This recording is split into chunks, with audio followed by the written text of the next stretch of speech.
কিন্তু রোজার প্রতিদান কি দিব সেটা আমি আল্লাহ ছাড়া আর কেউ জানে না। ফাইন্নাহু লি ওয়া আনা আজজি বিহি, কারণ বান্দা এই রোজাটা আমি আল্লাহর সন্তুষ্টির জন্য রাখে। বান্দার ঘরের মধ্যে পর্যাপ্ত খাবার আছে, সে চাইলে সেখান থেকে কিছু খেয়ে নিতে পারত। বান্দার কাছে পর্যাপ্ত সুযোগ রয়েছে, তৃষ্ণা পেলে সে পানি খেয়ে ফেলতে পারত। বান্দার সামনে পুকুর আছে, সে চাইলে ডুব দিয়ে সেখান থেকে পানি খেতে পারত। বান্দার সামনে অনেক রকমের খাবার আছে, সে বান্দা চাইলে সেখান থেকে খাবার খেয়ে ফেলতে পারত। কিন্তু বাবা তার সামনে খাবার থাকার পরও সে খাবার খায় না, সামনে পানি থাকার পরও সে তৃষ্ণার্ত অবস্থায় হওয়া পরও সে পানি খায় না। তার একমাত্র কারণ হলো সে আমি আল্লাহকে ভয় পাই। এজন্য আমি আল্লাহ সুবহানাহু ওয়া তাআলা বলে দিলাম, বান্দা তুমি যেহেতু এই রোজা আমি আল্লাহর সন্তুষ্টি অর্জনের লক্ষ্যে রাখো, এটার প্রতিদান একমাত্র আমি আল্লাহই দিব। আল্লাহ যেহেতু ওয়াল্লাহ আল্লাহু লা ইলাহা ইল্লা হুয়াল হাইয়ুল কাইয়্যুম লা তাখুযুহু সিনাতুন ওয়া লা নাওম লাহু মা ফিস সামাওয়াতি ওয়া মা ফিল আরদি মান দাল্লাযী ইয়াশফাউ ইনদাহু ইল্লা বিইذনি ইয়ালামু মা বাইনা আইদিহিম ওয়া মা খালফাহুম ওয়া লা ইউহীতুনা বিশাইইন মিন ইলমিহি ইল্লা বিমা শাআ ওয়াসি'a কুরসিয়্যুহুস সামাওয়াতি ওয়াল আরদি ওয়া লা ইয়াউদুহু হিফযুহুমা ওয়া হুয়াল আলিয়্যুল আযীম। আল্লাহ যেহেতু বড়, এই আসমান এই জমিন কি নিচে সৃষ্টি করেছেন আমার আল্লাহ। এই পৃথিবীতে যা কিছু ক্ষমতা আছে প্রত্যেকটা ক্ষমতার একমাত্র উৎস কে? আল্লাহ যেহেতু সমস্ত ক্ষমতা, এই পৃথিবীতে যা কিছু দৃশ্যমান অদৃশ্যমান একমাত্র সব কিছুর সৃষ্টিকর্তা কে? আল্লাহ যেহেতু বড়, আল্লাহর প্রতিদানও কি হবে? আল্লাহ যদি দিতে চায় অল্প দিবে নাকি অনেক বেশি দিবে? অনেক বেশি দিবে। সেজন্য আমার আল্লাহ বললেন, বান্দা তুমি রোজা যেহেতু আমি আল্লাহর জন্য রাখো, বান্দা রোজার প্রতিদান কি দিব সেটা আমার কাছে থাক। বান্দা এটা আমি সময় মতো তোকে বুঝিয়ে দিব। এই জন্য রোজা রাখলে সওয়াব না। রমাদান মাস ইবাদতের মাস, রমাদান মাস মাগফিরাতের মাস, রমাদান মাস নাজাতের মাস। আসুন না এই রমাদান মাসটাকে সুন্দরভাবে কাজে লাগাই। কিসের মাধ্যমে? প্রতিদিন রোজা রাখবো, প্রতিদিন কোরআন তেলাওয়াত করব, যাদের উপর যাকাত ফরজ হয়েছে যাকাতগুলো আদায় করব, এবং প্রতিদিন কমপক্ষে অবশ্যই অবশ্যই অন্তত 1 টাকা হলো আমরা কি করব? সাদকা করব। প্রতিদিন 1 টাকা হলো সাদকা করব। আর যদি সম্ভব হয় সামর্থ্য থাকে অন্তত একজন ব্যক্তিকে কি করাবো? ইফতার করানোর চেষ্টা করব ইনশাআল্লাহ। রমাদান মাস এমন মাস, আর রমাদানকে রমাদান মাস হিসাবে নামকরণ করার মূল কারণ হলো বান্দা দীর্ঘ 11 মাস বিভিন্ন গুনাহের মধ্যে লিপ্ত থাকে, শিরকের মধ্যে লিপ্ত থাকে, কবিরা সগীরা এবং বিভিন্ন অপকর্মের মধ্যে লিপ্ত থাকে, যার ফলশ্রুতিতে বান্দার নেক আমলের চেয়ে বদ আমলের পাল্লা বেশি ভারী হয়।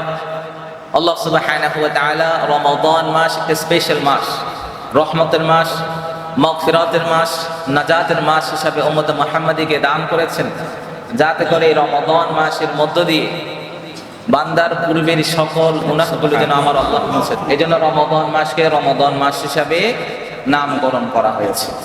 রমাদান মাস যখন আসতো আল্লাহ রাসূল সাল্লাল্লাহু আলাইহি ওয়াসাল্লাম ডাক দিতেন, ইয়া আইয়ুহান নাস ক্বাদ আযালাকুম শাহরুন আযীম, হে লোক সকল এক মহান মাস তোমাদের সামনে আগমন করেছে।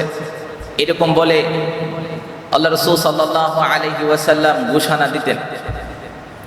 এবং ইয়া বাগিয়াল খায়র আকবিল ওয়া ইয়া বাগিয়াশ শার আকসির, এরকম একটা ঘোষণা আসে, হে পুণ্যকামী তুমি এগিয়ে চলো, হে পাপাকাঙ্গী তুমি পিছনে যাও বা তুমি নিবৃত হও। অথবা রমাদান মাস আসার পরও যেই ব্যক্তি গুনাহ ছাড়তে পারে নাই, রমাদান মাস পাওয়ার পরও যেই ব্যক্তি নিজের অপকর্ম থেকে নিজেকে বিরত রাখতে পারে নাই, সেজন্য তাদেরকে বলা হয় ওয়া ইয়া বাগিয়াশ শার আকসির, হে গুনাহকারী, হে পাপাকাঙ্গী, হে সব সময় পাপের মধ্যে লিপ্ত থাকা ব্যক্তি তুমি নিবৃত হও, তুমি ধ্বংস হও। আর যারা এই রমাদান মাসকে পেয়ে নিজের পূর্বের সকল অপকর্মগুলো রব্বে কারীমের দরবারে সুপর্দ করে, তওবার নিয়তে যখন সর্ব অবস্থায় ভালো কাজের মধ্যে, নেক কাজের মধ্যে নিজেকে লিপ্ত রাখে, তখন তাকে দেওয়া হয় ইয়া বাগিয়াল খাইর আকবিল, হে পুণ্যকামী, হে ভালো কাজকারী, তুমি সামনে এগিয়ে যাও। তাহলে রমাদান মাস আমাদেরকে কিসের বার্তা দেয়? রমাদান মাস আমাদেরকে সামনে এগিয়ে যাওয়ার বার্তা দেয়। কিসের বার্তা দেয়? সামনে এগিয়ে যাওয়ার বার্তা দেয়। এখন অনেকের মনে প্রশ্ন জাগতে পারে, আমরা তো উম্মতে মুহাম্মাদি, সর্বশেষ উম্মত। পূর্বেই তো আমরা অনেক উম্মত এসেছে, অনেক পয়গম্বর রাসূল আল্লাহ সুবহানাহু ওয়া তাআলা পৃথিবীতে প্রেরণ করেছিলেন, তাদের অনেক অনুসারী ছিল। তাদের উপরে কি এই রোজা ফরজ ছিল না, নাকি শুধু আমাদের উপর ফরজ করা হয়েছে? যাতে করে উম্মতে মুহাম্মাদির মনে এরকম কোনো প্রশ্ন না জাগে, আমার আল্লাহ সুবহানাহু ওয়া তাআলা তাদের মনে এই প্রশ্ন আসার আগেই উত্তর রেডি করে দিয়েছেন। সুবহানাল্লাহ। আমার আল্লাহ বলেন, ইয়া আইয়ুহাল্লাযীনা আমানু কুতিবা আলাইকুমুস সিয়াম কামা কুতিবা আলাল্লাযীনা মিন ক্বাবলিকুম লাআল্লাকুম তাত্তাকুন। ইয়া আইয়ুহাল্লাযীনা আমানু কুতিবা আলাইকুমুস সিয়াম, হে মুমিনগণ, ও আমার বান্দাদের মধ্যে যারা ঈমান এনেছো, আমি তোমাদেরকে সম্বোধন করে বলছি, কুতিবা আলাইকুমুস সিয়াম, তোমাদের উপর আমি আল্লাহ রোজাকে ফরজ করে দিয়েছি। কামা কুতিবা আলাল্লাযীনা মিন ক্বাবলিকুম, যেমনি ভাবে তোমাদের পূর্ববর্তী উম্মতদের উপরও আমি এই রোজাকে ফরজ করেছিলাম। পূর্বেকার ইহুদি, তাদের উপর আমার আল্লাহ সুবহানাহু ওয়া তাআলা এই রমাদান মাসকে রোজা, রমাদান মাসে রোজা রাখার যে বিধান, সেটা তাদের উপর অর্পিত করা হয়েছিল। কিন্তু ইহুদি জাতি, ঘাটতেরা জাতি, সেই জাতি কি করলো, যে না, আমরা রমাদান মাসে রোজা রাখবো না, আমরা একটা রোজা রাখবো। সেই রোজার নাম কোনটা? আশুরা। কোনটা রোজা? তাহলে তারা আল্লাহ সুবহানাহু ওয়া তাআলার বিধানকে অমান্য করে নিজেদের মন গড়া একটা রোজা তারা রাখতো, সেই রোজার নাম কি? আশুরা। এরপরে আমার আল্লাহ সুবহানাহু ওয়া তাআলা খ্রিস্টানদের উপর এই 30 রমাদানকে ফরজ করা হয়েছে। এখন খ্রিস্টানরা তাদের মন গড়া মন মতে রমাদান মাস যেহেতু পড়ে গরম মাসে, রমাদান মাস এমন সময়ে পড়ে যে মাসে অনেক বেশি গরম পড়ে, তারা বলে যেহেতু এটা গ্রীষ্মকাল, এই মাসে রোজা রাখা আমাদের জন্য অনেক কষ্টকর হয়ে যাবে। সারাদিন না কি পানাহার থেকে নিজেদেরকে বিরত রাখা, তৃষ্ণা থেকে নিজেদেরকে বিরত রাখা অনেক কষ্ট হয়ে যাবে। সেই জন্য তারা কি করেছে, রমাদানের 30টা রোজাকে তারা রমাদান মাসে না রেখে, যেই মাসটা শীতকালীন মাস, ওই মাসে তারা 30টা রোজা রাখবে। তাহলে তারা, আল্লাহ তাআলা তাদেরকে রোজা রাখতে বলেছেন কখন? রমাদান মাস। কিন্তু ওই মাস যেহেতু গ্রীষ্মকাল, সেজন্য তারা ওই মাসে রোজা রাখবে না, শীতকালে তারা রোজা রাখবে। সেজন্য শীতকালের একটা মাসকে তারা নির্ধারণ করলো, 30টা রোজা তারা রাখবে। ওই সময়ে তাদের একজন খ্রিস্টান পাদ্রী ছিল, তার অসুস্থ হয়েছিল। এখন সে তার সুস্থতার নিয়তে 60টা রোজা রাখলো। কয়টা রোজা? 60টা রোজা রাখলো। তো 7টা রোজা রেখে এখন হলো কয়টা? 37টা। পরবর্তী বলা হলো যে আরো 10টা রোজা রাখা হোক। কি জন্য? যেহেতু আল্লাহ আমাদেরকে রোজা রাখতে বলা হয়েছে কখন? রমাদানে। আমরা যেহেতু রমাদানে রোজা রাখছি না, অন্য মাসে যেহেতু রোজা রাখছি, কাফারা স্বরূপ আরো 10টা রোজা এক হলো। কয়টা রোজা? এখন কয়টা হয়েছে? 47টা। এরপরে বলতেছে বেজুর হবে কেন? পরবর্তী আরেকজন পাদ্রী, আরেকজন ধর্মীয় নেতা এসে বলল, বেজুর হবে কেন? আরো 3টা যোগ করো। কয়টা হয়েছে? 50টা। তাহলে খ্রিস্টানরা তারা রোজা রাখে কয়টা? তাহলে তারা তাদের রোজাটা রেখেছে তাদের মন মতো, মন গড়া অবস্থায় তারা তাদের রোজা রেখেছে। এখন এরপর আমার আল্লাহ সুবহানাহু ওয়া তাআলা উম্মতে মুহাম্মাদের উপর এই রোজাকে ফরজ করেছেন, ইয়া আইয়ুহাল্লাযীনা আমানু কুতিবা আলাইকুমুস সিয়াম, হে উম্মতে মুহাম্মাদি, আমার বান্দারা, তোমাদের উপর রোজাকে ফরজ করা হয়েছে। এখন এই আয়াত থেকে, এই আয়াতের ব্যাখ্যায় আমরা যদি যেতে চাই যে কয়টি ধাপে উম্মতে মুহাম্মাদের উপর রোজা ফরজ করা হয়েছে, কয়টি ধাপে আল্লাহ তাআলা কি সরাসরি উম্মতে মুহাম্মাদের উপর রোজাকে ফরজ করে দিয়েছেন, নাকি ধাপে ধাপে উম্মতে মুহাম্মাদের উপর রোজাকে ফরজ করা হয়েছে? আল্লাহ সুবহানাহু ওয়া তাআলা উম্মতে মুহাম্মাদের উপর কয়টি ধাপে? 4টি ধাপে এই রোজাকে ফরজ করেছেন। 1 নাম্বার, আল্লাহ সুবহানাহু ওয়া তাআলা উম্মতে মুহাম্মাদের উপর কষ্ট হবে বলে প্রথমে তাদেরকে অভ্যাস করালেন। কি করালেন? عن عبد الله بن مسعود رضي الله تعالى عنه قال أن النبي صلى الله تعالى عليه وسلم كان يصوم 3 أيام من كل شهر আল্লাহ রাসূল সাল্লাল্লাহু আলাইহি ওয়াসাল্লাম প্রতি মাসে 3টা রোজা রাখতেন। এই রোজা রাখার কাজ যখন সাহাবায়ে কেরামরা দেখতে পেল, আল্লাহ রাসূল সাল্লাল্লাহু আলাইহি ওয়াসাল্লাম প্রতি মাসে 3টা করে রোজা রাখতেন। এই কাজ যখন সাহাবায়ে কেরামরা দেখতে পেল, সাহাবায়ে কেরামরাও প্রতি মাসে 3টা করে রোজা রাখলো। আল্লাহ সুবহানাহু ওয়া তাআলা তার হাবিবের মধ্য দিয়ে প্রতি মাসে 3টা রোজা রাখার মধ্য দিয়ে তার সাহাবীদেরকে এই কাজটা শেখালেন, এই অভ্যাস করালেন, তোমরা রোজা রাখার অভ্যাস করো। সর্বপ্রথম যে ধাপ, সেই ধাপের মধ্য দিয়ে আমার আল্লাহ সুবহানাহু ওয়া তাআলা উম্মতে মুহাম্মাদীদেরকে অভ্যাস করালেন যে না, তোমাদের উপর প্রথম কোনো 1 মাস রোজা ফরজ করা হয় নাই, রমাদান মাসে কোনো রোজা তোমাদের উপর ফরজ করা হয় নাই। আমি আমার হাবিবের মধ্য দিয়ে প্রতি মাসে 3টা রোজা আমার হাবিব রেখেছে, তোমরা যা দেখো অনুসরণ করো। সাহাবায়ে কেরামরা আল্লাহ রাসূল সাল্লাল্লাহু আলাইহি ওয়াসাল্লামকে অনুসরণ করলো, অনুকরণ করলো। আল্লাহ রাসূল সাল্লাল্লাহু আলাইহি ওয়াসাল্লাম যেভাবে প্রতি মাসে 3টা করে রোজা রাখতেন, ঠিক একইভাবে সাহাবায়ে কেরামরাও প্রতি মাসে 3টা করে রোজা রাখলেন। দ্বিতীয় ধাপে আমার আল্লাহ সুবহানাহু ওয়া তাআলা উম্মতে মুহাম্মাদের উপর একটা রোজা ফরজ করলেন। আল্লাহ রাসূল সাল্লাল্লাহু আলাইহি ওয়াসাল্লাম মক্কা থেকে যখন মদিনায় গেল, قدم النبي صلى الله عليه وسلم المدينة رأى اليهود تصوم يوم عاشوراء আল্লাহ রাসূল সাল্লাল্লাহু আলাইহি ওয়াসাল্লাম যখন মদিনার মধ্যে আসলেন, তখন দেখতে পেল ইহুদিরা একটা রোজা রাখে, সেই রোজা আশুরার দিনে একটা করে রোজা রাখলো।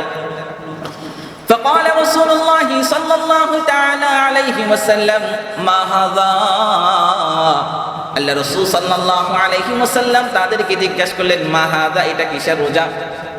قالوا, তারা উত্তর দিল, হাযা ইয়াউমুন সালিহুন, এটি এমন এক সম্মানিত দিন।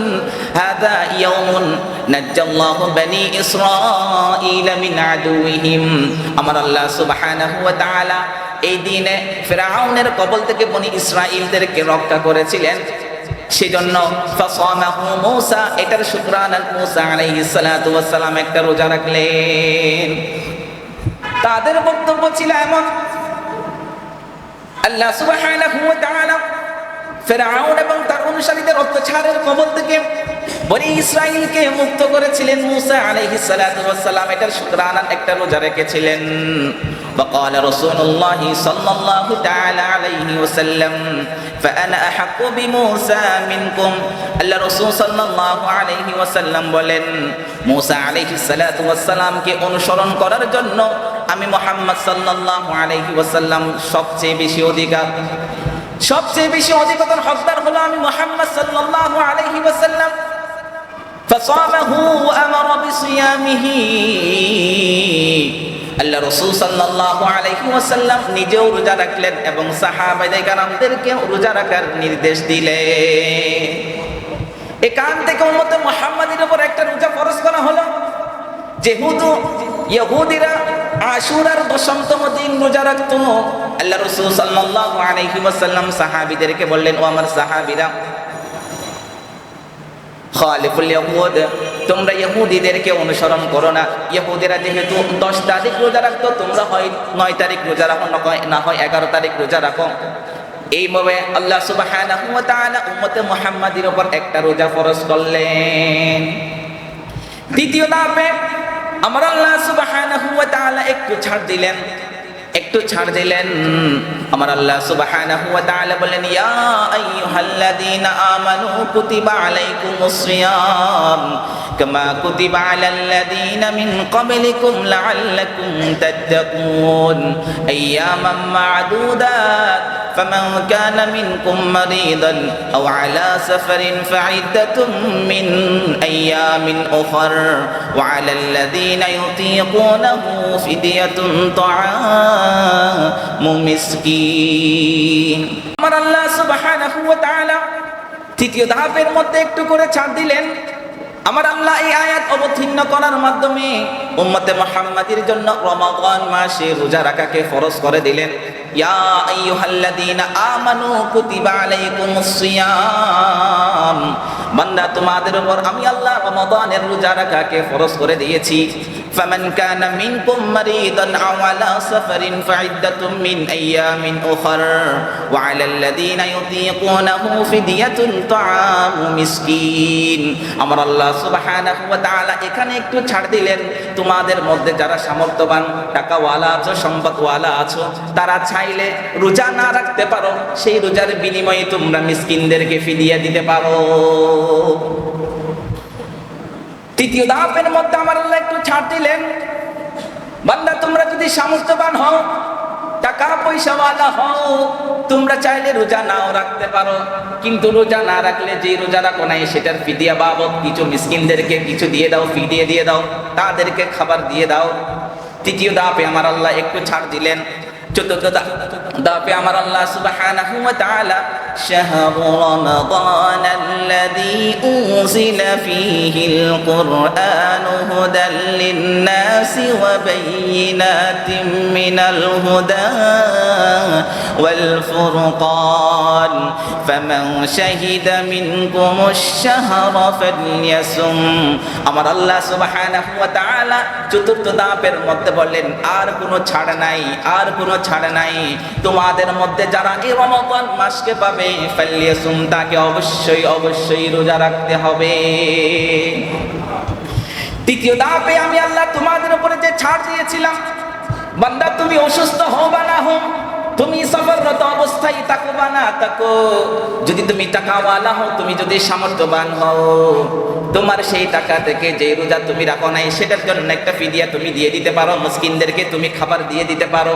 আমার আল্লাহ সুবহানাহু ওয়া তাআলা চতুর্থ ধাপের মধ্যে বললেন ফালইয়াসুম, বান্দা এখন আর কোনো অপশন নাই। তুমি যদি সুস্থ থাকো, ফিদিয়া দিলে কোনো কাজ হবে না, সুস্থ থাকলে তোমাকে অবশ্যই অবশ্যই রোজা রাখতে হবে। বান্দা তুমি যদি অসুস্থ হও, বান্দা তুমি যদি সফররত অবস্থায় থাকো, বান্দা তুমি যদি এমন মুসিবতের মধ্য দিয়ে দাও, এমন অবস্থার মধ্য দিয়ে যাও যে অবস্থায় তোমার উপর রোজা রাখা একেবারে অসম্ভব হয়ে যায়, এই সমস্ত কারণ ছাড়া বান্দা তুমি বিনা ওজরে সুস্থ অবস্থায় কখনো রোজা ছেড়ে দেওয়ার কোনো অপশন আমি আল্লাহ রাখি নাই। তাহলে কয়টি ধাপে? এক নাম্বার ধাপে কি করালেন? অভ্যাস করালেন, প্রতি মাসে কয়টা রোজা? 2 নাম্বার কি করালেন? একটা রোজা ফরজ করলেন। কোন মাসের রোজা? আশুরা। 3 নাম্বার আল্লাহ বলেন, ঠিক আছে তোমাদের উপর রমাদানের রোজা ফরজ করেছি, কিন্তু ছাড় দিয়েছি। তোমাদের মধ্যে যারা সামর্থ্যবান, তোমরা চাইলে রোজা না রেখে সেই রোজার পরিবর্তে তোমরা কি দিতে পারো? ফিদিয়া দিয়ে দিতে পারো। চতুর্থবার বলতেছে, বান্দা আর কোনো অপশন নাই, এখন আর কোনো ছাড় দেওয়ার অপশন নাই। বান্দা তোমার টাকা আছে, তুমি সুস্থ আছো, তোমাকে অবশ্যই অবশ্যই রোজা রাখতে হবে। কয়টি ধাপে? তাহলে উম্মতে মুহাম্মাদের উপর আমার আল্লাহ রহম করেছেন কি করেন নাই? আল্লাহ চাইলে কি পারতেন না প্রথমবারে তাদের উপর রোজাকে ফরজ করে দিতে? কিন্তু আমার আল্লাহ কি করেন নাই? রোজা ফরজ করে। এবার আমার আল্লাহ সুবহানাহু ওয়া তাআলা বললেন, বান্দা ইসলামের কয়টি স্তম্ভ রয়েছে? বুনিয়াল ইসলামু আলা খামসিন শাহাদাতি আল্লা ইলাহা ইল্লাল্লাহ ওয়া আন্না মুহাম্মাদার রাসূলুল্লাহ ওয়া ইকামিস সালাতি ওয়া ইতাইজ যাকাতি ওয়া হজ্জিল বাইত ওয়া সাওমি রমাদান। আমার আল্লাহ সুবহানাহু ওয়া তাআলা তার হাবিবের মধ্য দিয়ে বললেন, ইসলামের কয়টি স্তম্ভ? ইসলামের কয়টি স্তম্ভ? তার মধ্যে 1 নাম্বার স্তম্ভ হলো শাহাদাতু আল্লাহ, শাহাদাতি আল্লাহ ইলাহা ইল্লাল্লাহ ওয়া আন্না মুহাম্মাদুর রাসূলুল্লাহ।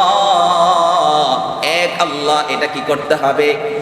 স্বীকার করতে হবে, মনে প্রাণে স্বীকার করতে হবে। ওয়া আন্না মুহাম্মাদুর রাসূলুল্লাহ, আল্লাহ রাসূল সাল্লাল্লাহু আলাইহি ওয়াসাল্লাম, মুহাম্মদ সাল্লাল্লাহু আলাইহি ওয়াসাল্লাম আল্লাহর রাসূল, এটাও স্বীকার করতে হবে। 1 নাম্বার কি? ঈমান আনতে হবে।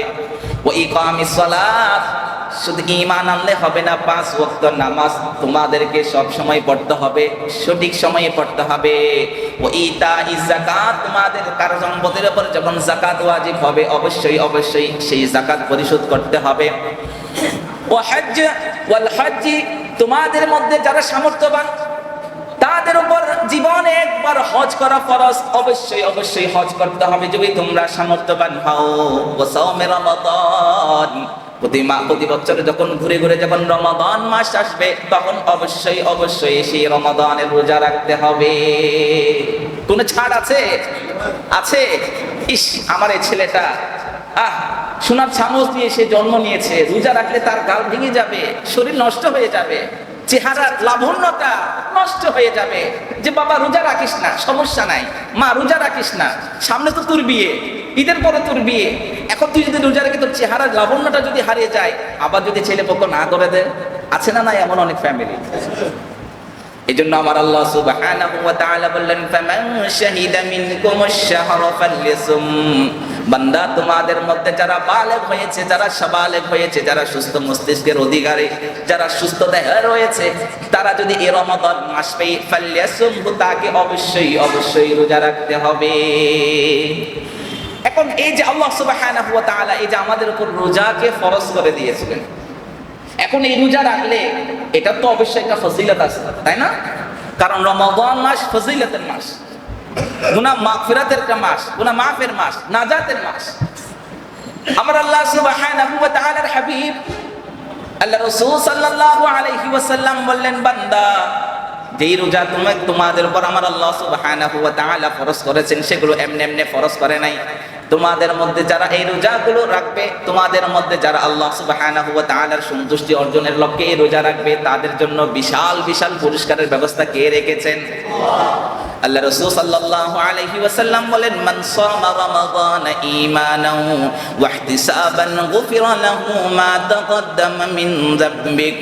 আমার আল্লাহ সুবহানাহু ওয়া তাআলার হাবিব জনাব মুহাম্মদ মুস্তাফা সাল্লাল্লাহু আলাইহি ওয়াসাল্লাম বলেন, বান্দা, তোমাদের মধ্যে যারা ঈমানের সহিত আল্লাহর সন্তুষ্টি অর্জনের লক্ষ্যে রোজা রাখবে, আমার আল্লাহ সুবহানাহু ওয়া তাআলা তার পূর্বের সকল গুনাহ মাফ করে দিবে। তাহলে ঈমানের সহিত রাখতে হবে, কারণ হিন্দুরাও রোজা রাখে, খ্রিস্টানরাও রোজা রাখে, ইহুদিরাও রোজা রাখে, অন্যান্য ধর্মের যারা আছে তারাও রোজা রাখে। এই জন্য তোমাদের রোজাটা কোন সময় রোজা রাখতে হবে? ঈমান নিয়ে রোজা রাখতে হবে। কেউ যদি ঈমান ছাড়া একটানা পুরা বছর পর যদি টানার পর টানা যদি রোজা রাখে, সেই রোজা আমার আল্লাহর কাছে গ্রহণযোগ্য হবে না। কারণ কি? কারণ তার মাঝে কি নাই? ঈমান নাই। আল্লাহ রাসূল সাল্লাল্লাহু আলাইহি ওয়াসাল্লাম বললেন, বান্দা, এই রোজা তুমি যদি রাখো, এই রোজার প্রতিদান স্বয়ং আমার আল্লাহ সুবহানাহু ওয়া তাআলা নিজেই দিবেন। আল্লাহ রাসূল সাল্লাল্লাহু আলাইহি ওয়াসাল্লাম বলেন, কুল্লু আমাল ইবনে আদম ইউযাফুল হাসানাতু বিআশরি আমসালিহা ইলা 700 ইফিন ক্বালা আল্লাহু আযজা ওয়া জাল্লা ইল্লা আস-সাওম ফাইন্না লি ওয়া আনা আজজি বিহি। আল্লাহ রাসূল সাল্লাল্লাহু আলাইহি ওয়াসাল্লাম বলেন, বনি আদম সন্তানের যে নেক আমল আছে, সেই নেক আমলের সওয়াব আমার আল্লাহ সুবহানাহু ওয়া তাআলা এটার প্রতিদান 10 থেকে বৃদ্ধি করে 70 গুণ পর্যন্ত আমার আল্লাহ বৃদ্ধি করে। সেগুলো হলো রমাদানের রোজা ছাড়া অন্যান্য যতগুলো নেক আমল করবে, সেই নেক আমলের প্রতিদান আমার আল্লাহ 10 থেকে বৃদ্ধি করে 70 গুণ পর্যন্ত দিতে পারে। قال الله عز وجل إلا الصوم, আমার আল্লাহ সুবহানাহু ওয়া তাআলা বললেন, কিন্তু রোজা ক্ষেত্রে আমি আল্লাহ দিব। অন্যান্য আমলের প্রতিদান 10 থেকে বৃদ্ধি করে 70 গুণ পর্যন্ত বাড়াবো, কিন্তু রোজার প্রতিদান কি দিব সেটা আমি আল্লাহ ছাড়া আর কেউ জানে না। ফাইন্নাহু লি ওয়া আনা আজজি বিহি, কারণ বান্দা এই রোজাটা আমি আল্লাহর সন্তুষ্টির জন্য রাখে। বান্দার ঘরের মধ্যে পর্যাপ্ত খাবার আছে, সে চাইলে সেখান থেকে কিছু খেয়ে নিতে পারত। বান্দার কাছে পর্যাপ্ত সুযোগ রয়েছে, তৃষ্ণা পেলে সে পানি খেয়ে ফেলতে পারত। বান্দার সামনে পুকুর আছে, সে চাইলে ডুব দিয়ে সেখান থেকে পানি খেতে পারত। বান্দার সামনে অনেক রকমের খাবার আছে, সেই বান্দা চাইলে সেখান থেকে খাবার খেয়ে ফেলতে পারত। কিন্তু বাবা, তার সামনে খাবার থাকার পরও সে খাবার খায় না, সামনে পানি থাকার পরও সে তৃষ্ণার্ত অবস্থায় হওয়া পরও সে পানি খায় না। তার একমাত্র কারণ হলো সে আমি আল্লাহকে ভয় পাই। এই জন্য আমি আল্লাহ সুবহানাহু ওয়া তাআলা বলে দিলাম, বান্দা, তুমি যেহেতু এই রোজা আমি আল্লাহর সন্তুষ্টি অর্জনের লক্ষ্যে রাখো, এটার প্রতিদান একমাত্র আমি আল্লাহই দিব। আল্লাহ যেহেতু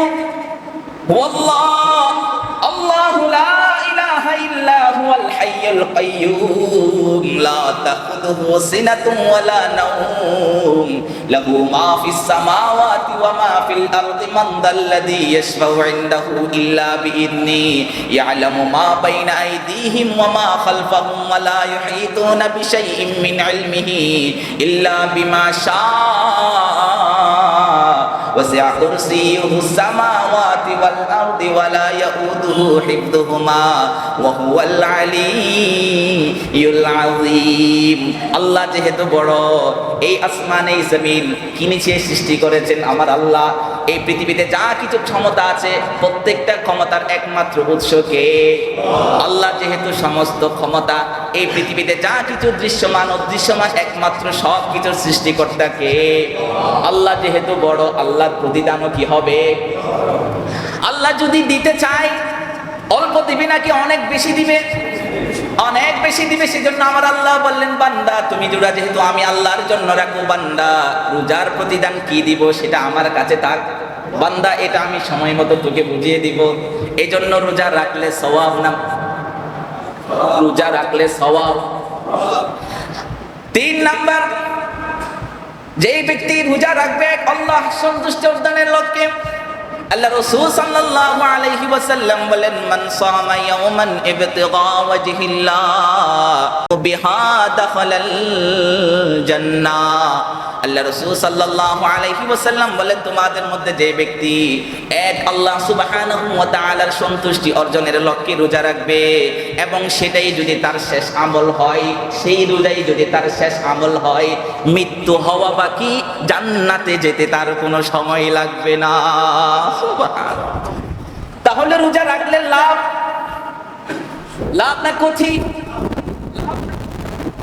আমার আল্লাহ কি বললেন? ও আমার হাবিব, আপনার বান্দাদের আপনাদেরকে এই খবর শুনিয়ে দেন, এই খবর শুনিয়ে দেন, তারা তার সন্তুষ্টি অর্জনের লক্ষ্যে যদি রোজা রাখে এবং সেই রোজাই যদি তার শেষ আমল হয়, শুধু মৃত্যু হওয়া বাকি, জান্নাতে যাওয়া আর কোনো সময়ের প্রয়োজন না।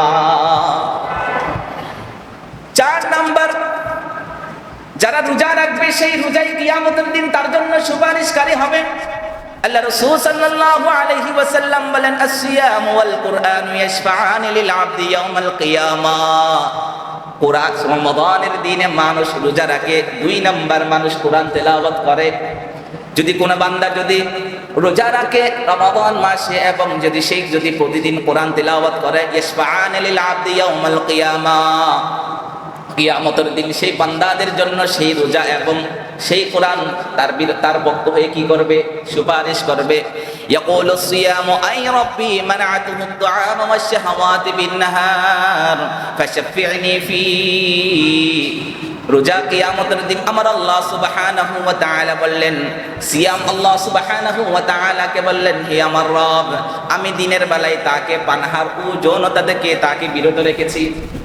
দিনের বেলায় তার খিদা লেগেছে, সে খায় নাই, দিনের বেলায় তার স্ত্রীর সাথে সঙ্গমের ইচ্ছা জেগেছে, কিন্তু এক আল্লাহকে সন্তুষ্ট করার জন্য সে সঙ্গমে যায় নাই, সেই কোনো খারাপ কাজে যায় নাই।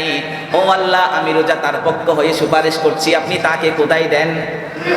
এই জন্য যে ব্যক্তি রমাদান মাসে রোজা রাখবে, সেই রোজা কিয়ামতের সেই ব্যক্তির জন্য সুপারিশ করবে আমার আল্লাহ সুবহানাহু ওয়া তাআলার কাছে। ততক্ষণ পর্যন্ত সুপারিশ করবে যতক্ষণ পর্যন্ত সেই রোজা তাকে জান্নাতে ঢোকাতে পারে নাই। তাহলে এই রোজা রাখলে লাভ নাকি ক্ষতি? আল্লাহ সুবহানাহু ওয়া তাআলা যারা রোজা রাখে হাসরের সুবহানাহু ওয়া তাআলা যখন সূর্য যখন তার মাথার উপর হবে, সমস্ত মানুষ তৃষ্ণার্ত অবস্থায় থাকবে, একটু পানির জন্য ছটফট করবে, একটু পানির জন্য ছটফট করবে।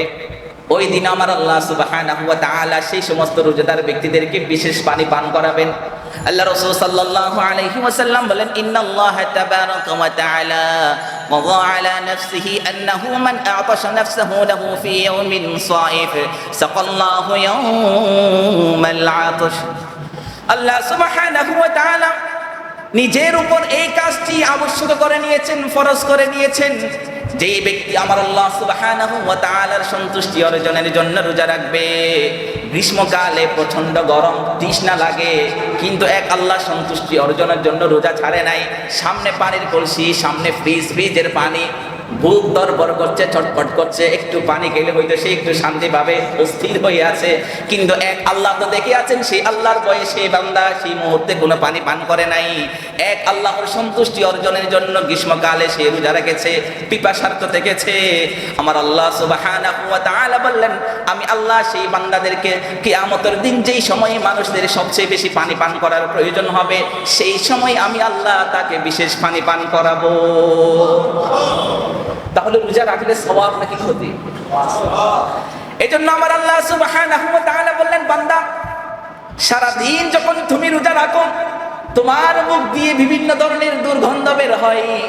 তোমার পাশে যেই ভাই আছে সে যখন তোমার সাথে কথা বলে, তোমার মুখ দিয়ে যখন দুর্গন্ধ বের হয়, সে নাক ছিটকায় বা তোমার সাথে কথা বলা বন্ধ করে দেয়, তোমার পাশ থেকে উঠে চলে যায়।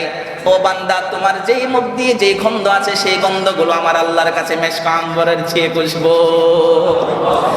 আল্লাহ রাসূল সাল্লাল্লাহু আলাইহি ওয়াসাল্লাম বললেন, ওয়াল্লাযী নাফসি বিয়াদিহি লাকুলুফু ফামিস সাইমি আতয়াবু ইনদাল্লাহি মিন রিহিল মিস্ক।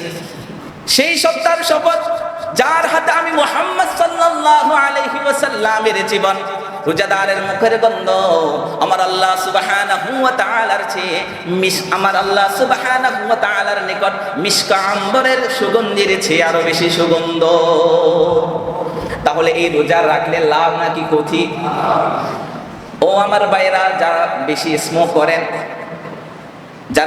করেন, বা যারা লম্বা সময় না খেয়ে থাকতে পারে না, আমার আল্লাহ সুবহানাহু ওয়া তাআলা সেই বান্দাদেরকে উদ্দেশ্য করে বললে, বান্দা এমন একটা সময় ছিল যে তুমি 1 ঘন্টা না খেয়ে থাকতে পারতে না, কিন্তু আমি আল্লাহ সুবহানাহু ওয়া তাআলার সন্তুষ্টি অর্জনের লক্ষ্যে তুমি যদি 12 ঘন্টা 14 ঘন্টা না খেয়ে থাকো, আমি আল্লাহ সুবহানাহু ওয়া তাআলা তোমার জন্য এমন পুরস্কার রেখেছি যে এই পুরস্কার পাওয়া তুমি কখনো কল্পনাও করো নাই। সেজন্য রোজা অনেক বড় এক নিয়ামত জিনিস। এই রোজা রাখার ফলে শুধু বান্দা এই মুখের গন্ধ আল্লাহ সুবহানাহু ওয়া তাআলার কাছে মেশক আম্বরের চেয়ে খুশবু। এই দিনে যখন পিপাসার্থ থাকবে, কিয়ামতের দিন আমার আল্লাহ তাকে বিশেষ পানি পান করাবে। যে রোজা সে রেখেছে সেই রোজা তার জন্য সুপারিশ করবে, এবং এই রোজা রাখার ফলে তার পূর্বের সমস্ত গুনাহগুলো মাফ করে দিবে। আর কি কি ফজিলত লাগবে, আর কি কি লাগবে পুরস্কার, আমার আল্লাহ সুবহানাহু ওয়া তাআলা বললেন, তার হাবিব বললেন, ইন্না ফিল জান্নাতি বাবান ইউকালু লাহু আর-রায়্যান ইয়াদখুলু মিনহু আস-সাইমুনা ইয়াওমাল কিয়ামাতি লা ইয়াদখুলু মিনহু আহাদুন গায়রুহুম ইউকালু আইনা আস-সাইমুন আইনা আস-সাইমুন আইনা আস-সাইমুন ফায়াকুমুনা লা ইয়াদখুলু মিনহু আহাদুন গায়রুহুম ফাইযা দাখালু উগলিকা ফালাম ইয়াদখুল মিনহু আহাদ। আল্লাহ রাসূল সাল্লাল্লাহু আলাইহি ওয়াসাল্লাম বললেন, বান্দা ও আমার উম্মতেরা শুনে রেখো, জান্নাতের মধ্যে একটা দরজা আছে, সেই দরজার নাম হলো আর-রায়্যান। সেই দরজার নাম কি? আর-রায়্যান।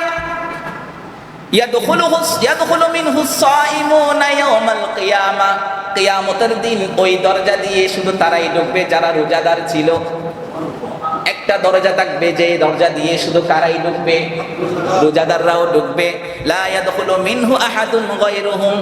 সেই দরজার মধ্যে একমাত্র রোজাদার ছাড়া আর অন্য কেউ ঢুকতে পারবে না। ইউকালু আইনা আস-সাইমুন। ডাক দেওয়া হবে, রোজাদাররা কোথায়, রোজাদাররা কোথায়? ফায়াকুমুনা, যারা রোজাদার ছিল তারা সবাই দাঁড়িয়ে যাবে। লা ইয়াদখুলু মিনহু আহাদুন গায়রুহুম ফাইযা দাখালু উগলিক ফালাম ইয়াদখুল মিনহু আহাদুন। এই সময় বলা হবে, একমাত্র রোজাদার ব্যক্তি ছাড়া এই জান্নাতে এই দরজা দিয়ে কেউ প্রবেশ করতে পারবে না। যখন সমস্ত রোজাদাররা সেই দরজা দিয়ে যখন প্রবেশ করবে, সেই দরজা দিয়ে প্রবেশ করার সাথে সাথে সেই দরজা বন্ধ হয়ে যাবে। তাহলে আমার আল্লাহ বলেন, বান্দা রোজা রাখবি কার জন্য? আমি আল্লাহর জন্য। এই রোজা রাখার ফলে দুনিয়াতে কত ধরনের পুরস্কার, আখিরাতে কত পুরস্কার, সর্বশেষ যে পুরস্কার, সেই পুরস্কার হলো আমি আল্লাহ তোকে জান্নাত দিয়ে দিব। সুবহানাল্লাহ। এরপরও মনের মধ্যে একটা জিনিস থেকে যায়, ও আল্লাহ, তুমি আমাদেরকে এত সুন্দর আকৃতি দিয়ে বানালে, যখন যেটা চেয়েছি, যখন যেটা প্রয়োজন হয়েছে সেটা তুমি আমাদেরকে দান করলে, আমাদের অক্সিজেনের ব্যবস্থা করলে, এত সুন্দর একটা আকাশ দান করলে, জমিন দান করলে, সমুদ্র, মহাসমুদ্র, নদী দান করলে। বান্দা তোমাকে, ও আল্লাহ তোমাকে তো দেখার বড় শখ। আল্লাহ তুমি আমাদেরকে এত কিছু দান করেছো, যে আল্লাহ এত কিছু সৃষ্টি করেছেন, যার সৃষ্টির মধ্যে কোনো ধরনের ভুল ত্রুটি নাই, যার সৃষ্টির মধ্যে শুধু মুগ্ধতা তারা কিছু নাই, সেই আল্লাহ কেমন সেটাও তো দেখতে মন চাই। সে আল্লাহ কেমন সেটাও তো দেখতে মন চাই। আল্লাহ রাসূল সাল্লাল্লাহু আলাইহি ওয়াসাল্লাম বলেন, লিসাইমি ফারহাতান, ফারহাতুন ইনদা ফিতরিহি ওয়া ফারহাতুন ইনদা লিকাই রাব্বিহি। আল্লাহ রাসূল সাল্লাল্লাহু আলাইহি ওয়াসাল্লাম বলেন, তোমাদের মধ্যে যারা সিয়াম পালন করে, তোমাদের মধ্যে যারা রোজা রাখে, তাদের জন্য দুইটা খুশির দিন রয়েছে। কয়টা খুশির দিন? একটা খুশির দিন হলো ইয়াউমুল ফিতর, যখন পুরো রমাদান মাসে 30টা রোজা রাখবে, এরপরের দিন আমার আল্লাহ সুবহানাহু ওয়া তাআলা খুশির জন্য একটা ঈদ দিয়েছে, একটা দিন দিয়েছে। সেই দিনের নাম কি? ঈদুল ফিতর। দ্বিতীয় খুশি হলো ওয়া ফারহাতুন ইনদা লিকাই রাব্বিহি। বান্দা তোমার মৃত্যুর পরে যখন তোমার সেই রোজার উসিলায় আমার আল্লাহ যখন তোমাকে জান্নাত দিবে, সেই জান্নাতে আমার আল্লাহ স্বয়ং তোমাকে দেখা দিবে। সুবহানাল্লাহ। এর চেয়ে বড় জিনিস পাওয়া আর কি আছে রোজাদারের জন্য? উম্মত মুহাম্মাদি এজন্যই দামি। পূর্বে যত উম্মত আছে সমস্ত উম্মতদের চেয়ে উম্মত মুহাম্মাদি দামি। পূর্বের যত নবী রাসূল আমার আল্লাহ এই পৃথিবীতে দান করেছে, সমস্ত নবী রাসূলের চেয়ে সবচেয়ে দামি হলো আমাদের নবী মুহাম্মদ সাল্লাল্লাহু আলাইহি ওয়াসাল্লাম। পূর্বের যতগুলো ধর্মীয় গ্রন্থ আমার আল্লাহ প্রেরণ করেছে, তার মধ্যে সর্বোত্তম এবং সর্বোৎকৃষ্ট ধর্মগ্রন্থ হলো আল কোরআন। আমার আল্লাহ বললেন, বান্দা, ও আমার বান্দা উম্মতে মুহাম্মাদি, শুনে রাখো, নবী হিসাবে সবচেয়ে সেরা নবী আমি আল্লাহ তোমাদেরকে দান করেছি। ধর্মগ্রন্থ হিসাবে সর্বোৎকৃষ্ট ধর্মগ্রন্থ আমি আল্লাহ তোমাদেরকে দান করেছি। ধর্ম হিসাবে সর্বোৎকৃষ্ট ধর্ম ইসলাম আমি আল্লাহ তোমাদেরকে দান করেছি। আর কি লাগবে? লাইন শাকারতুম লাযীদান্নাকুম ওয়া লাইন কাফারতুম ইন্না আযাবি লাশাদীদ। বান্দা, আমি আল্লাহ যে নিয়ামত তোকে দান করেছি, বান্দা আমি আল্লাহ তোকে সুস্থতা দান করেছি। আমি আল্লাহ তো চাইলে পারতাম তোকে ক্যান্সার দিয়ে, তোকে আমি আল্লাহ চাইলে পারতাম ক্যান্সার দিয়ে হসপিটালের বেডের মধ্যে শুয়াই রাখতে। আমি আল্লাহ তো চাইলে পারতাম রাস্তা দিয়ে হেঁটে যাচ্ছে, তোর গাড়ির নিচে পড়ে গিয়ে একটা পা দ্বিখণ্ডিত করে দিতে পারতে। আমি আল্লাহ তো চাইলে পারতাম দুইটা চোখ থেকে একটা চোখ নষ্ট করে দিতে পারতে। আমি আল্লাহ তো চাইলে পারতাম দুইটা কিডনির মধ্যে একটা কিডনি নষ্ট করে দিতে। আমি আল্লাহ তো চাইলাম তোর সুস্থ দেহের মধ্যে এমন এক জীবাণু দিতে, যে জীবাণু দিয়ে তোর সুস্থ শরীরটাকে অসুস্থ করে দিতে। কিন্তু আমি আল্লাহ তোর সেই অসুস্থ দেহটাকে আমি আল্লাহ রহম করে সকল ধরনের আপদ বিপদ থেকে রক্ষা করেছি। এই অবস্থায় বান্দা সর্ব অবস্থায় এক আল্লাহর শরণে আলহামদুলিল্লাহ বল। এই জন্য বান্দা, নিজের যদি সুস্থতা, আমি আল্লাহ তোমার উপর কত নিয়ামত দান করেছি, এই জিনিসটা যদি তুমি দেখতে চাও, তাহলে হসপিটালে যাও, বার্ন ইউনিটে যাও, হার্টের পেশেন্ট, কার্ডিও ইউনিটে যাও। প্রত্যেকটা ইউনিটে গিয়ে দেখো, সেখানে মানুষ কাতরাচ্ছে। তোমার সুস্থতা দেখে বান্দা সেই কান্না করছে, ইস, আমিও তো ওর মতো একটা সময় সুন্দর করে হাঁটতাম, আজ হাঁটতে পারছি না। আমিও তো একটা সময় ওর মতো ছোট মতো হের অধিকারে ছিলাম। রাস্তা দিয়ে যখন হেঁটে যেতাম, মানুষ আমাকে বাহবা করতো, সুন্দর সুন্দর বলে আমাকে প্রশংসা করত। আজ আমার অবস্থা এমন হয়েছে, আমি হসপিটালের বেডে শুয়ে আছি। সেই সময় যদি আমি আল্লাহর যদি শুকরিয়া আদায় করতাম, তাহলে আজ আমার অবস্থা এমন হতো না। বান্দা, আমি আল্লাহ তোর উপরে নিয়ামত করে রহম করে চেয়ার দিয়েছি, ক্ষমতা দিয়েছি। বান্দা, এই ক্ষমতা দিয়েছি এই জন্য বান্দা আমি আল্লাহ তোমাকে পরীক্ষা করার জন্য দিয়েছি। আফাহাসিবতুম আন্নামা খালাকনাকুম আবাসা, আফাহাসিবতুম আন্নামা খালাকনাকুম আবাসা, আফাহাসিবতুম আন্নামা খালাকনাকুম আবাসা। বান্দা, তুমি মনে করো না আমি আল্লাহ তোমাকে এমনে এমনে সৃষ্টি করেছি। বান্দা, তুমি মনে করো না আমি আল্লাহ তোমাকে এমনে এমনে সৃষ্টি করেছি। জান্নাতীরা যখন জান্নাতে চলে যাবে, জাহান্নামীরা যখন জাহান্নামে চলে যাবে, জাহান্নামীরা জান্নাতের দিকে ডাক দিয়ে বলবে, ওয়ানাদা আসহাবুন নারি আসহাবুল জান্নাহ আফিদু আলাইনা মিনাল মা আও মিম্মা রাযাকাকুমুল্লাহ। জাহান্নামবাসীরা যখন জান্নাতীদেরকে যখন খুশ আমদেরে দেখবে, খুশিতে আত্মহারা হয়ে যখন তারা পারস্পরিক খেলাধুলা করবে, খুশিতে আত্মহারায় যখন তারা আল্লাহর নিয়ামতগুলো যখন ভোগ করবে, অপরদিকে সেই জাহান্নামীরা তাদেরকে ডাক দিয়ে বলবে, ও জান্নাতবাসীরা, তোমাদেরকে যে আল্লাহ এই পানির মতো নিয়ামত দিয়েছে, সেখান থেকে একটু পানি আমাদেরকে দাও। যেই রিজিক আমার আল্লাহ তোমাদেরকে দান করেছে, সেখান থেকে আমাদেরকে কিছু রিজিক দাও। এই আগুনের, এই জাহান্নামের আগুন, এই জাহান্নামের উত্তপ্ত আগুন আমার পুরা দেহটাকে ছারকার করে দিয়েছে। তৃষ্ণার্ত অবস্থায় কোনো সুন্দর, কোনো সুদীয়, কোনো সুপীয়, কোনো মিষ্টি পানি নাই। আমার আল্লাহ তোমাদেরকে তো মিষ্টি পানি দান করেছে, সেখান থেকে কিছু পানি আমাদেরকে দাও। আমার আল্লাহ তো তোমাদেরকে জান্নাতে সুন্দর সুন্দর নাজ নিয়ামত দান করেছে, বিভিন্ন সুস্বাদু ফল দান করেছে, বিভিন্ন খাবার দিয়েছে, সেখান থেকে কিছু খাবার আমাদেরকে দাও। ও আমার আল্লাহ সুবহানাহু ওয়া তাআলা বান্দাদেরকে উদ্দেশ্য করে বললেন, ও বান্দা, আমি আল্লাহ তোমাদেরকে ব্রেন দিয়েছি, আমি আল্লাহ তোমাদেরকে মেধা দিয়েছি। ওই মেধা দিয়ে তুমি নিজেই সিদ্ধান্ত যাও, তুমি কি জান্নাতে যাবে নাকি জাহান্নামে যাবে? তুমি কি সেই দলের মধ্যে থাকবে যেই দলের ব্যক্তিরা জান্নাতে যাবে, জান্নাতে গিয়ে আমি রবের সমস্ত নাজ নিয়ামত গুলো ভোগ করবে, নাকি ওই জাহান্নামে যাবে যেই জাহান্নামী ব্যক্তিরা সেখানে সর্ব অবস্থায় আল্লাহর আযাবের মধ্যে লিপ্ত থাকবে? বান্দা, অহংকার করিস না, অহংকার করিস না। আমি আল্লাহ তোকে টাকা দিয়েছি, সেই টাকা তো আমি আল্লাহ নমরুদকে দিয়েছি, সেই আল্লাহ, আমি আল্লাহ নমরুদকে দিয়েছি, কিন্তু সেই নমরুদের অস্তিত্ব এখন আছে নাকি? সেই নমরুদের টাকা পয়সা এখন আছে নাকি? সেই নমরুদের বিরাট বিরাট বিল্ডিং গুলো এখন আছে নাকি? বান্দা, নাই নাই নাই। সেই ক্ষমতা আমি আল্লাহ তোকে দিয়েছি, সেই ক্ষমতা তো আমি আল্লাহ ফেরাউনকে দিয়েছি, সেই ফেরাউন এখনো আছে নাকি? সেই ফেরাউনের ক্ষমতা এখনো আছে নাকি?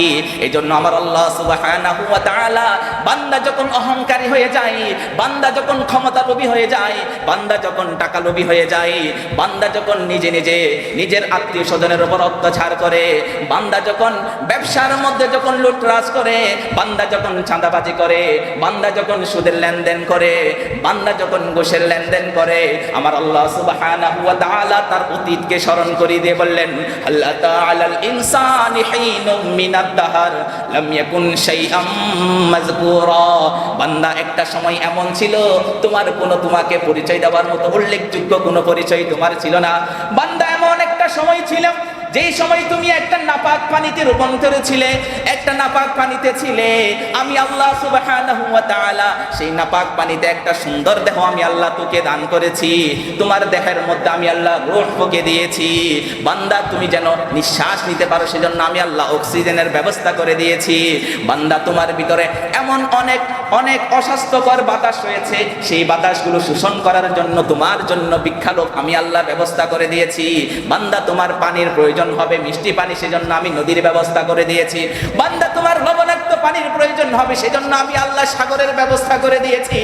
বান্দা, তোমার বসবাসের উপযুক্ত যখন ভূমিকম্প হবে, এই পৃথিবী যখন হেলাহেলি করবে, এই পৃথিবী যখন প্রকম্পিত হবে, যেন প্রকম্পিত না হয়, আমি আল্লাহ সুবহানাহু ওয়া তাআলা এই পৃথিবীতে স্থির করার জন্য আমি আল্লাহ পাহাড় দান করেছি। বান্দা, তুমি সুন্দরভাবে থাকার জন্য ওয়া মা খালাকাতুল জিন্না ওয়াল ইনসা ইল্লা লিয়াবুদুন, আমি আল্লাহর জন্য সুন্দরভাবে ইবাদত করতে পারো। এই পৃথিবীতে যা কিছু সৃষ্টি আছে, সব কিছু সৃষ্টি আমি আল্লাহ তোমার জন্য প্রস্তুত করে দিয়েছি। ইন্নাল্লাহা লা ইউহিব্বুল মুতাকাব্বিরিন। অহংকার করিস না বান্দা, আমি আল্লাহ অহংকার পছন্দ করি না। এই অহংকার, এটা আমি আল্লাহর ভূষণ, এই ক্ষমতা এটা আমি আল্লাহ।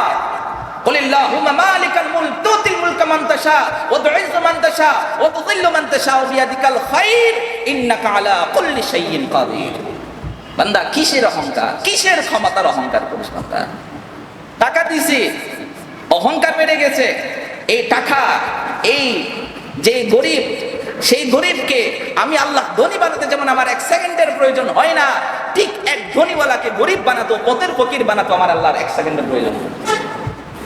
এই জন্য রমাদান মাস ইবাদতের মাস, রমাদান মাস মাগফিরাতের মাস, রমাদান মাস নাজাতের মাস। আসুন না এই রমাদান মাসটাকে সুন্দরভাবে কাজে লাগাই। কিসের মাধ্যমে? প্রতিদিন রোজা রাখবো, প্রতিদিন কোরআন তেলাওয়াত করব। যাদের উপর যাকাত ফরজ হয়েছে, যাকাতগুলো আদায় করব এবং প্রতিদিন কমপক্ষে অবশ্যই অন্তত 1 টাকা হলো আমরা কি করব? সাদকা করব। প্রতিদিন 1 টাকা হলো সাদকা করব। আর যদি সম্ভব হয় সামর্থ্য থাকে অন্তত একজন ব্যক্তিকে কি করাবো? ইফতার করানোর চেষ্টা করব ইনশাআল্লাহ। আল্লাহ সুবহানাহু ওয়া তাআলা এতক্ষণ পর্যন্ত রোজার ফজিলত এবং রোজা কয়টি ধাপে অবতীর্ণ হয়েছে এবং যেই সমস্ত বৈশিষ্ট্যগুলো আমাদের মাঝে থাকলে আমাদের রোজাগুলো ভঙ্গ হবে, এই সমস্ত জিনিস থেকে আমার আল্লাহ সুবহানাহু ওয়া তাআলা আমাদেরকে হেফাজত করে এক আল্লাহকে খুশি করার জন্য পুরা 30টা দিন রোজা রাখার তৌফিক দান করুক। ওয়া আখির দাওয়ানা আলহামদুলিল্লাহি রাব্বিল আলামিন।